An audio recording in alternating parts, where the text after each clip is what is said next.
মহাভারত। ধৃতরাষ্ট্রের রাজ্যাভিষেক সম্পন্ন হচ্ছে।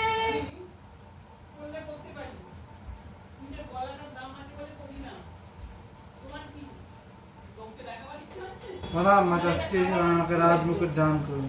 দাঁড়াও, এই রাজ্যাভিষেক করলে আমাদের শাস্ত্রে বিধান আছে কোন অন্ধ মানুষ রাজা হতে পারবে না। যদি একজন রাজা প্রয়োজনের পুত্রের অভিনেত্রী দেখতেই না পারে তাহলে সে ঠিক বিচার করবে কিভাবে? বিরোধ আমার কাপড় না করলেও পাচ্ছে মেঘ করতে করবে। আমার আর্জুন রাজা হবে বলেই আমার সঙ্গে বিয়ে করেছিল। এটা এক ধরনের ছলনা। এই কাক- এটা কোনো অপমান নয়, এ হচ্ছে সত্য। এটা হচ্ছে আমাদের শাস্ত্রের বিধান, এটাকে তো মানতেই হবে। কন্যা, আমি তোমার তপস্যাতে প্রসন্ন হয়েছি। আমি তোমাকে একটা মন্ত্র দিচ্ছি, যেটা মানে তুমি যে দেবতাকে আহ্বান করবে সে তোমাকে সুপুত্র দান করবে। এই এই মন্ত্রটা কি সত্যি ব্যবহার হবে? সূর্যদেবকে দেখো। সূর্যদেব, হে কুন্তি, এই নারদ পুত্র। কেন? আমি বিয়ে করিনি, আমি এটা নিতে পারবো না। তুমি তো মন্ত্রে উচ্চারণ করেছো, তাই তোমাকে নিতেই হবে। তবে হ্যাঁ, আমি একে একটা অভেদ্য কবচ কুণ্ডল দান করছি। পৃথিবী কোনো অস্ত্র ভেদ করতে পারবে না। এভাবে বিশ্বাসেও আমি নাম করোনা নামে খেতে হবে। আমি কি করবো বল পুত্র?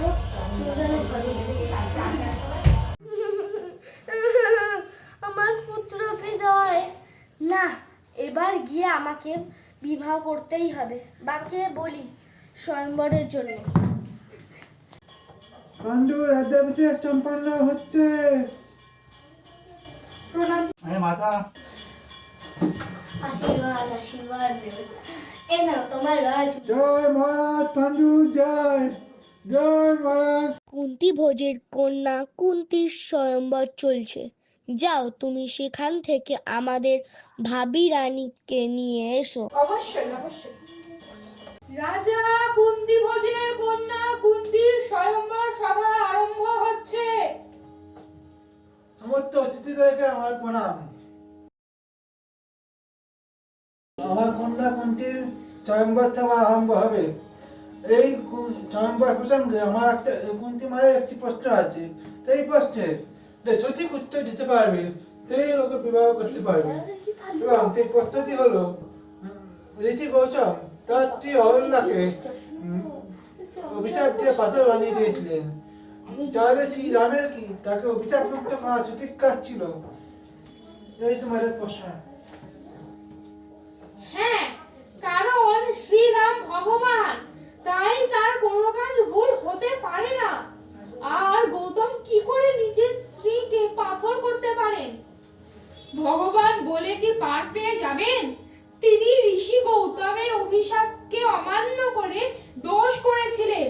যিনি বালিকে পিছন থেকে মারতে পারেন তার কাজ কি করে ঠিক হতে পারে?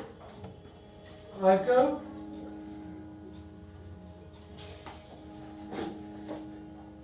প্রণিপাত মহারাজ, আমি হস্তিনাপুরের সম্রাট পাণ্ডু। আমার মনে হয় যে না ঋষি গৌতম না শ্রীরাম ভুল ছিলেন। যখন তার শাস্তি পাওয়া উচিত ছিল তখন তিনি পেয়েছেন, এবং যখন তার প্রায়শ্চিত্ত করার সময় ছিল তিনি তা করেছেন। পছন্দ হয়েছে? হ্যাঁ। মালা মাল্যদান করো।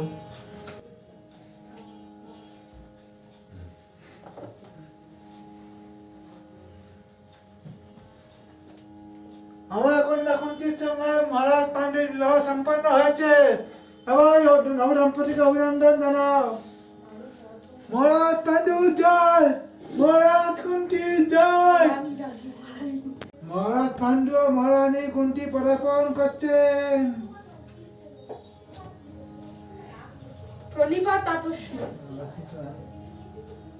শনিবার তপস্বী। মধ্যরাজ্যে রাজার আমাদের একটি জরুরি বৈঠকের প্রয়োজন। আমাকে চত্বর ঠিকানা দিতে হবে। ঠিক আছে তাতশ্রী। কুন্তী, আমি এক্ষুনি রাজকার্যে বেরোচ্ছি। তুমি চিন্তা করো না, আমি শীঘ্রই ফিরে আসবো। ঠিক আছে, আপনি যেতে পারেন। মহারাজ পাণ্ডু পদার্পণ করছেন। ভাতা ভাতা জানো আমি বাবা হতে চলেছি। আমার বাবা গান্ডারি 100 জন সন্তানের জন্ম দেবে। এটা খুব ভালো খবর। আমি এক্ষুনি ওনাকে শুভকামনা জানাতে যাচ্ছি। দাও, তোমার তো আগে পায়ে আওয়াজ পেলাম মনে হলো। হ্যাঁ, আসলে মদ্র রাজ্যের সঙ্গে ভালো সম্পর্ক স্থাপন করার জন্য ওখানকার রাজকুমারী মাদ্রির সঙ্গে আমাকে বিবাহ করতে হলো। তোমার তো কুঞ্চিত বিবাহ হলো, কুঞ্চিত তো কথাই হলো না। আমি বলেছিলাম আর একটা বিয়ে করে চলে আসবে। না, তুমি যাও, দুই পত্রিকা নিয়ে জঙ্গলে প্রচুর শিকার করে গেছো। যদি আমি খুব ক্লান্ত, তো ঠিক আছে, চলো তুমি। জঙ্গলে কার পদধ্বনি, জনক হাতে চূড়ামণি, আকাশ জুড়ে পাখি ডাকে বাজে চারি সুর। হঠাৎ হাওয়ায় কেঁপে ওঠে বাতাসে দোদুল দোলে, মেঘের ফাঁকে রোদ হেসে যায় আলোয় যে ভরপুর। আমরা দুজন হরিণ যে গাছের তলে হেলে দুলে, নদীর ঘাটে খেলে বেড়াই সকাল থেকে সন্ধ্যে। মারলে হরি রাখবে কে ভাই, প্রাণ চেপে দিই তাই, মরার পরেও অমর রব নাচি তাতেই তাই। ও তোরা কোন দেখা যা, আসছে রাজা দিতে হবে তার পা, আসলে বিপদ অচুক যাবে, হাসি মুখে নেব দান। কিন্তু যদি লাগে বুকে পাল্টে ভবিতব্য, এমন চাপ দেব যে ভাই হয়ে যাবে মহাকাব্য।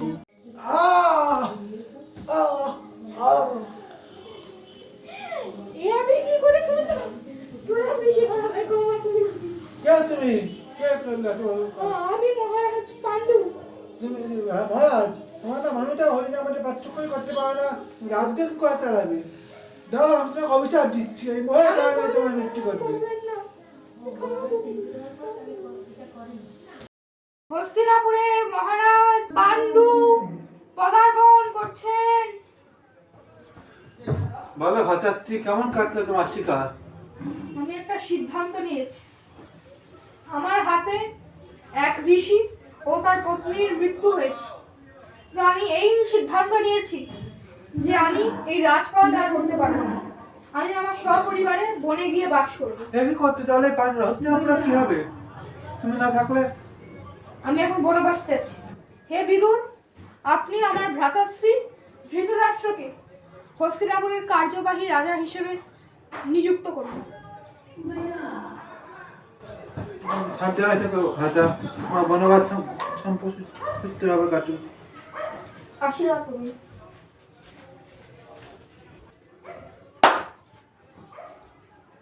শুনছো, দিদির তো সন্তান আসতে চললো, এবার আমাদের সন্তান নেওয়া উচিত। কিন্তু কুন্তি, আমি সন্তান নিতে পারবো না, আমার ঋষির অভিশাপ আছে। আর্য, ঋষি দুর্বাসার কাছে আমি একটা মন্ত্র পেয়েছি, তার সাহায্যে আমি যে কোনো দেবতার থেকে সন্তান লাভ করতে পারি। অসাধারণ। তাহলে আমরা প্রথমে যাব ধর্মরাজের কাছে। সেখান থেকে আমরা এক ধর্মজ্ঞানী সন্তান পাবো। তা সে যুদ্ধে স্থির থাকবে, তাই তার নাম হবে যুধিষ্ঠির। তারপরে আমরা যাব পবন দেবের কাছে। তার থেকে হনুমানজির মতো এক ভীমকায় সন্তান লাভ করব, তার নাম হবে ভীম। তারপরে যুদ্ধে দক্ষ একজন পুত্র নেব ইন্দ্রদেবের কাছে, তার নাম হবে অর্জুন। এ কি মাদ্রি, কাঁদছো কেন? দিদির না হয় বর আছে, সে সন্তান পাবে, আমার কি হবে? তুমি চিন্তা, কুন্তি তোমাকেও দুটো মন্ত্র দিয়ে দেবে। তা দিয়ে আমরা অশ্বিনী কুমার দ্বয়ের থেকে আরো 2 জন সন্তান নেব। তারা রাজ্যে অশ্ব ও গবাদি পশুর বৃদ্ধি ঘটাবে। নাম হবে নকুল ও সহদেব। পিতামহ, দেখুন, এই প্রথম পুত্র জন্মানোর পরেই সব কেমন অন্ধকার হয়ে আসছে। আমার মনে হয় এই পুত্রকে এক্ষুনি বধ করে দেওয়া উচিত। না, আমরা আমার ভাগ্যের উপর নির্ভর করে কাউকে মারতে পারি না। সে যদি ভবিষ্যতে কোনো অন্যায় করেও থাকে, তাকে একবার অন্যায় করতে হবে, সেই কমের উপর নির্ভর করে আমরা তাকে দণ্ড দিতে পারি। তাহলে একজন অশুভ আত্মাকে তো আমাদের এই রাজবাড়িতে রাখা যায় না। একইভাবে আমরা কোনো নিরাপরাধ মারতে পারি না, এভাবে ধর্ম বিরুদ্ধ।